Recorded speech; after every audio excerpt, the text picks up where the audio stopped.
Vi danas kao obični hrvatski građani za 100 eura će vas izbaciti iz vlastitog doma, protuustavno. Tko dira Todorića? Smije se iz svog dvorca. Što radi Tomaševićeva vlast?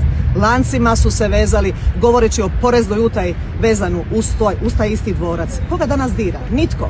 Jer su to povezane strukture, zakon spojenih posuda. Koliko je taj Možemo i te sve njihovi jataci, koliko milijuna eura su oni uprihodili iz državnog proračuna? Pa naravno da moraju biti kuš, da su dio sustava. Što su oni to prokazali od Bandićeve korupcije? Od puste galame ništa. I tako i ove sve kvazi kampanje. Svi galame nešto, ali nitko ne govori o ključnim problemima. O korupciji i blokiranom pravosuđu, o krađi hrvatskih građana. Znate, vlast koja krade svoje građane, krade i izbore.